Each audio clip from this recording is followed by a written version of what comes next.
How's it going, Rogues Gallery, and welcome to another Gundam card game video here on Red Zone Rogue.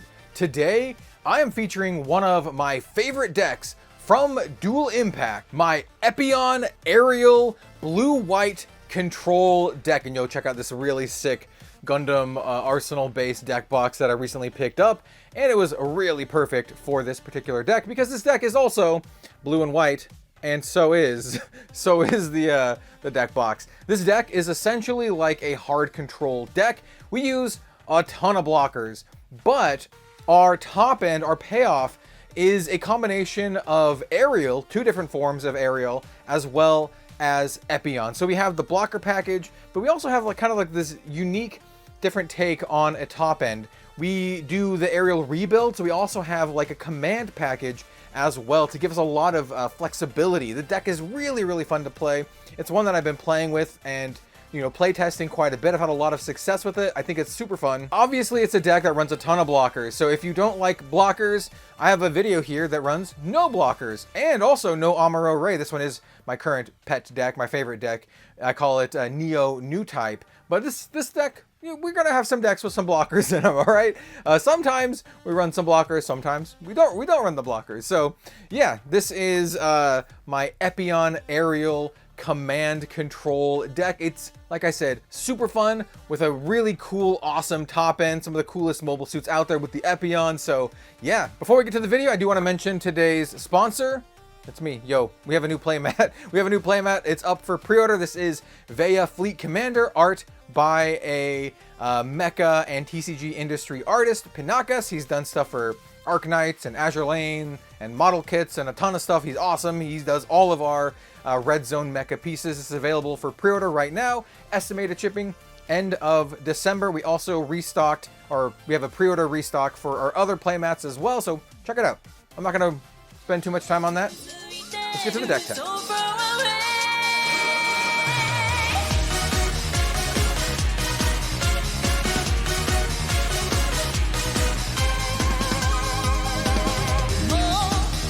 All right, so let's get to the deck. I just want to showcase this a little bit more because it looks so good. I know people are going to ask me, where did I get this? I imported this from Japan from a Japanese secondhand hobby retailer called Suragaya. So yeah, just check out secondhand stuff from Japan. There's usually some really, really cool stuff you can find, but a lot of the nice ones get scooped up pretty quickly. So without further ado, let's go ahead and jump into the deck tech. What's interesting about this one is that this deck is essentially the current iteration of my favorite deck from beta, which is a blue-white blockers style deck. And this one is, well, basically born from the idea of, I want to run Epion.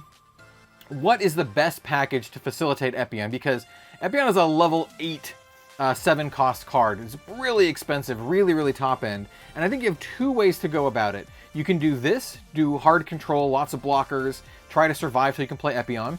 Or you can go big ramp and try to ramp into Epion, and then hopefully you can get your Zex by that time so you can get some double attacks and draw a lot of cards, because you're going to be down a lot of cards, burning it all with the ramp. And I found that I really like the blockers version, and it works really, really well, and I've tweaked it to, my own taste. This is a deck that I've been brewing ever since Epion was first spoiled. I mentioned it in a deck tech video weeks and weeks ago, when even before the set came out, when Epion was first spoiled. So anyway, I digress. Let's go ahead and jump to the deck. So here we have our EX base and our EX resource. Very, very nice. And then because we are running the Aerial in this, I chose to run my full set of Japanese Soletta Mercury sleeves. Yeah. So we got, or not sleeves, just the regular resources. So we'll kind of just set these over here. Once again, no reason not to show them off because I went through the trouble to get them. We're also going to be running Striker packs, so make sure you get your Striker pack tokens. And that's all you need for this deck. So as always, let's kind of bunch this by card type. And I think it's really important to talk about the pilots. I usually like starting with the pilots and going from there. Yeah, let's do that. So let's start off by talking about Soletta Mercury. So like I said, this is a Aerial and Epion command deck, or control deck. It is a command deck as well. But Soletta is really good in giving us not only like a little bit of extra health, which is nice, not only linking up with our aerials, which we're running a few in the deck, but also giving us resources back when we attack, which is really, really good for chaining together like a bunch of different command cards or a bunch of smaller units. And you can have explosive, really, really nice explosive turns where you just chain a bunch of stuff together. And we'll showcase how that happens, because we have a lot of card draw on the deck. And she does this on just attack. It doesn't have to be a link or anything, so you can actually slap Soletta on one of our smaller blockers. We'll talk about what to be aware of if you're going to do that, but you can, because there's some pitfalls you can run into and things that can go badly. But you can get the resource back, so you can have really good turns where you like play her, attack, get the resource back, and then play something that you wouldn't have otherwise been able to do. I think it's really good, and a pretty underrated pilot at this point. I like Soletta. We also have kind of like the star of the show here, Zex Marquise, who was very like underlooked in the first set just because he didn't have any good payoffs. Tallgeese is cool, but Tallgeese is not Epion. This is a level 5 1-cost 2/1 pilot burst add to hand, and then during our turn, when this unit destroys an enemy unit with battle damage, draw a card. And this is not a once per turn. So if we can attack multiple times, like the Epion can, we can draw multiple cards. So Zex is really, really good at not only like powering up our units and giving them, like being able to attack immediately, because we actually have a good chunk of link targets for Zex in the deck, but also drawing the cards, which is really, really nice. Pilots that can replace themselves are very good. All right, so let's go ahead and talk about the units then. So this is the Epion aerial deck. Well, we're running a bunch of Epions and aerials. They are our top end. We also have some other nice stuff here too, but let's start off by talking about the Gundam Epion. Kind of like the namesake for the deck, and also it's like our big finisher. It's level 8, 7 cost, 6/6, links with Zex Marquise, and then during link, once per turn, during our turn, when one of our units destroys an enemy unit with battle damage, set this unit as active. Now, it can be itself, right? So you can have Zex linked up with the Epion, make it like a huge 8/7, and then you can smash into something. If you kill it, you'll draw a card from Zex, and then it kind of like restands itself. And then you can attack into something else, and then kill it, and then draw a card, which is really good. So you can kind of draw 2 cards with this to get some really, really good board advantage, or really good just card advantage in general. Killing 2 things, drawing 2 cards, and if this survives, it's extremely, extremely strong. We'll talk about a couple ways to keep, or rather one way to keep our Epion alive a little bit later. Well, maybe two ways, but it's just really powerful. And I want to mention, because this does come up, I feel like maybe every couple games or so, maybe even every other game, but the part where it says when one of our units destroys, it doesn't have to be the Epion. So I've had situations where I really didn't want my Epion to take any more damage, and I was like, okay, I don't want to sack my Epion, but I have like, you know, like a 4/2 from the Striker pack. Well, I can have that just jam into something, kill it, and then it'll restand my Epion, so I can just, you know, attack into the shields again, or attack into their base, or whatever, right? So it does come up, and yeah, keep that in mind. So yeah, that's the Epion. It's our big top end of the deck, and it's what we're trying to get to. So we're running 4 of them. Next up, I need to scooch everything over. Next up, we have one of my favorite cards from set 2. This is really good. So this is the Gundam Aerial Rebuild, just the rare version from set 2. So level 7, 5 cost, 5/5, and it just has high maneuver, which is so good against all of the other blockers decks out there. When you really get like super late into the game, what's going to stop you from killing your opponent is just all of their blockers, because, you know, there's a lot of blockers running around. Just having a 5/5 with high maneuver, just really, really good at closing out the games. And then you combine that with aerial, or with the Epion's ability to attack twice. Like, we have like really strong board control here, really strong like damage control. So yeah, I think the rebuild works really well. And then also, if it's paired and you have 5 or more command cards in our trash, it also gains blocker, which is also really, really good. So we can pair this with Soletta, making it a 6/7, absolutely huge, with high maneuver, and with the blocker potentially. It's just really good. We're running 3 of them in the deck because we're also running, as another counterpart, the LR Gundam aerial rebuild from set 1. So this is a level 6, 5 cost, 5/4, and then when you pair this with any pilot, you choose a command card that's level 5 or lower in our trash, and then we get it to our hand. And you can do some crazy plays with this by doing a bunch of draw cards. My favorite is, this card's so good in this deck. My favorite is Dramatic Turnabout, because being able to play Dramatic Turnabout for 2, heal our Epion, we'll draw a card, and then we pair up something with Aerial, hopefully Soletta Mercury. We can get the Dramatic Turnabout back because it's a level 5, and then we can heal up again, draw another card. Like, these are the kind of chains that I'm talking about, where you can just kind of chain things together, especially with some of our, other card draw as well. And the Dramatic Turnabout, since I'm on it now, very, very good at healing up our Epion to keep him alive. This is a card that I'm only running 2 of in the deck, and I don't know, I might bump it up, but there's not a lot of space here. So anyway, rebuild, we're running 2 of the LR. So total Soletta links we have only 5, but they're really, really good. I kind of consider these 2 cards part and parcel, whereas the rebuild is more of a finisher, or rather the rare version's a finisher, and the LR version is a little bit more of a engine, I guess you could say. But it's also really good at getting other commands back. And also, you link this up with Soletta, and you got a nice little 6/6. So yeah, that's the aerial side. Now let's talk about the other mobile suits. Now, the other really interesting one is the new rare Tallgeese. Level 4 3 cost 3/4. During link on attack, you choose an enemy unit with 2 or less HP and you rest it. And then links with any Oz trait, which is Zex. So this would be a 5/5, and then on attack you can rest something that's small, and then if you kill it with Zex, you get a draw card. It's really good. This card's, really, really solid. Just in general. And being able to rest something is also really good with our units that can't attack the opponent. So being able to actually rest something small, attacking into, let's say you're attacking into something else and then you rest another thing, right? Well, the thing that you rest, you can then attack with something like our Taurus or even the Zawart. Taurus is a better option to kind of finish it off. So yeah, this works really well with the deck, just all around. It's really good. I do like the Tallgeese. It also has pretty good stats. And then the next little batch we have, I'm just going to lump all this together. They'll talk about the Taurus separately. Yeah, we have the blockers. You know the blockers. We got the 4 Rick DS. We got the 4 Lifrith. And then we got 3 Zawart. And the Zawarts are kind of going to go with the Taurus. We'll talk about them as another little bunch. But yeah, we're running all the blockers. These are your standard blockers. Level 3, 2 cost, generic blocker dudes. This one's a 3/3. This one's a 2/4. They're really good in the deck.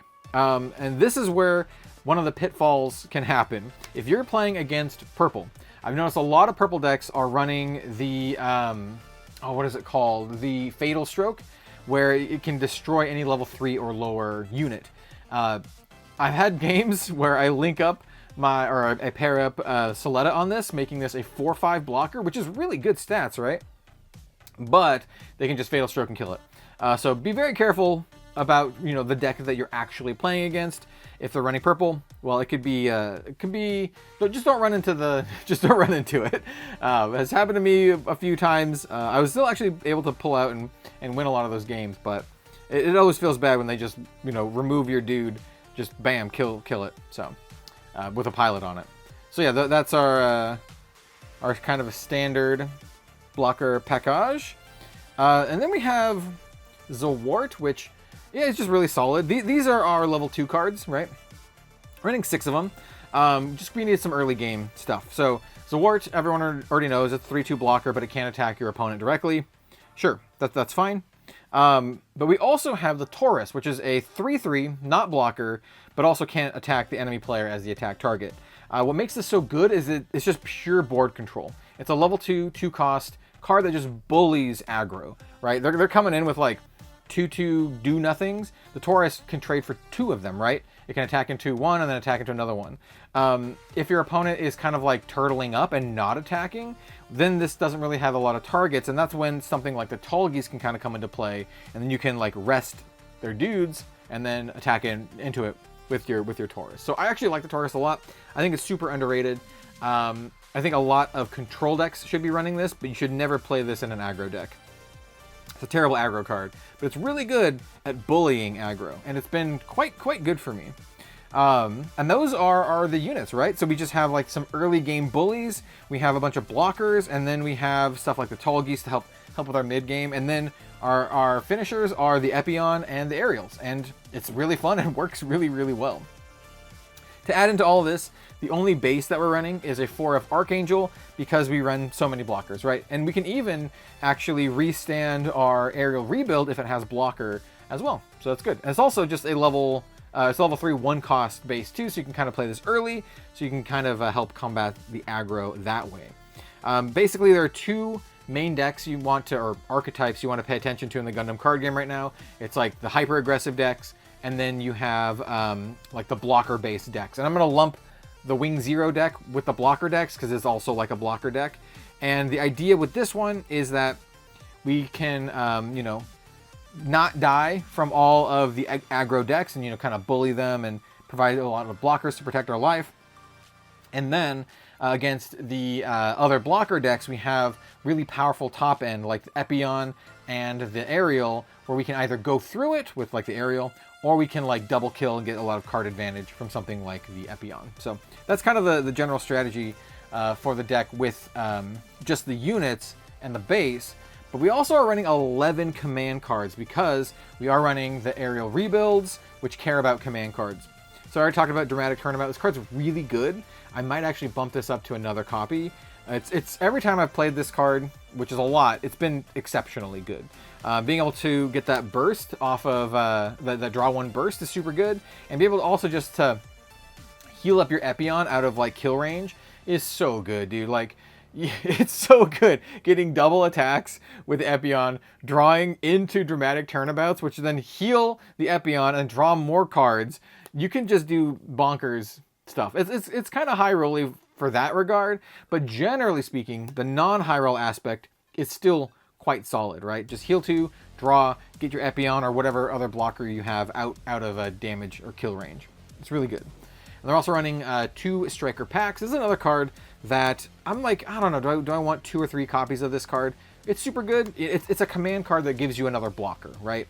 It can either give you your 4/2 blocker or your 2/4 blocker on choice, and then on burst it gives you a 3/3 blocker, but you can only ever have one of them out at a time. So that's the big downside. You never want to have too many of these out there. I actually found myself in the mid to late game always choosing the Sword Strike Gundam. Usually at that time, a lot of the removal is already used, and he trades up really well, like going in for 4. But most of the time you'll go for the 2/4. But like I said, don't underestimate the 4/2. So we're running 2 of these. And then we're also running Unforeseen Incident. Now this is the one that I could cut to add in another copy of these, but Unforeseen Incident is just a beating, man. It's a beating and a half. This card, every time you have it and you play it, your opponent groans. Like, they're doing some attack and you're gonna be like, okay, I block, and then shrink your guy. Your dude dies, mine takes no damage, and they're like, oh, great. Like, this is another card that you can combine with Epion to get like really nice favorable attacks. Yeah, this is just, it's good, and I think it's better than it looks, and it looks good. So Unforeseen Incident, I'm really high on this card. And then finally, we have your standard Overflowing Affection. I have the 1 copy of the nice, pretty alt art, and then just some regular ones. Yeah, it's a draw 2, discard 1.